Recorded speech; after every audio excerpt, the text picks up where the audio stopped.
Hi hello నమస్తే welcome back to the vocal fact channel. ఈరోజు థియేటర్స్లో మన నేషనల్ క్రష్ రష్మిక మందన్ నటించిన the girl friend cinema release అయింది. ట్రైలర్ చూసి చాలా మంది ఎమోషనల్ రైడ్ ఉంటుందని ఎక్స్పెక్ట్ చేశారు. మరి దర్శకుడు రాహుల్ రవీంద్రన్ ఈ ఎమోషనల్ ఎంతవరకు పండించాడు, రష్మిక నటన ఎలా ఉంది చూసేద్దాం రండి. కథ విషయానికి వస్తే ఇది భూమిక మరియు విక్రమ్ అనే ఇద్దరు లవర్స్ మధ్య నడిచే రిలేషన్షిప్ స్టోరీ. చాలా జాయ్ఫుల్ గా మొదలైన వాళ్ళ ప్రేమ ఒక పాయింట్ తర్వాత ట్రబుల్స్ లో పడుతుంది. ప్రాబ్లమ్స్ ఎక్కడి నుంచి వచ్చాయి, వాళ్ళిద్దరి మధ్య బంధం ఎంతవరకు నిలబడింది, ఆ భావోద్వేగాలు, బ్రేకప్స్, మళ్ళీ కలవడం, ఇవన్నీ ఇదే సినిమా.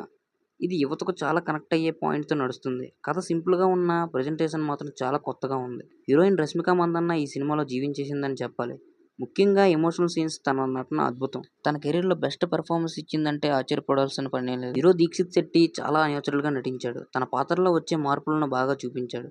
రష్మికతో కెమిస్ట్రీ కూడా బాగుంది. రోహిణి, రావు రమేష్ లాంటి వాళ్ళు వాళ్ళ పాత్రలకు బలం చేకూర్చారు.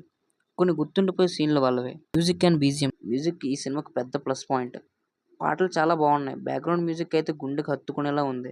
విజువల్స్ అండ్ సినిమాటోగ్రఫీ కలర్‌ఫుల్‌గా ఉంది. యూత్‌ఫుల్ ఫీలింగ్ తీసుకొచ్చింది. విజువల్స్ చాలా రిచ్‌గా ఉన్నాయి. రాహుల్ రవీంద్రన్ టేకింగ్ సెన్సిబుల్‌గా ఉంది. మోడర్న్ రిలేషన్స్‌ని చాలా నిజాయితీగా చూపించాడు. అయితే సెకండ్ హాఫ్‌లో కొన్ని చోట్ల స్లోగా అనిపించింది. కానీ ఈ సినిమాకి plus points Rashmika Mandanna performance, emotional depth ఉన్న క్లైమాక్స్, మ్యూజిక్ మరియు BGM, realistic relationship drama. Minus points second హాఫ్‌లో కొన్ని చోట్ల స్లో నరేషన్, కాస్త ఎక్కువ డ్రామా అనిపించవచ్చు. ది గర్ల్ ఫ్రెండ్ మూవీ అనేది కేవలం లవ్ స్టోరీయే కాదు, ఆలోచింపజేసే ఒక ఎమోషనల్ జర్నీ. ఫీల్ గుడ్ సినిమాలను ఇష్టపడే వారికి, అలాగే రష్మిక పెర్ఫార్మెన్స్ చూడాలనుకునే వారికి ఇది పర్ఫెక్ట్ ఫ్యామిలీ ఎంటర్టైనర్ అవుతుంది. మరి మీరు ది గర్ల్ ఫ్రెండ్ సినిమా చూసారా? మీకు బాగా నచ్చిన బెస్ట్ సీన్ ఏంటో, అలాగే రష్మిక నటన మీకు ఎలా అనిపించిందో కింద కామెంట్లో తప్పకుండా చెప్పండి.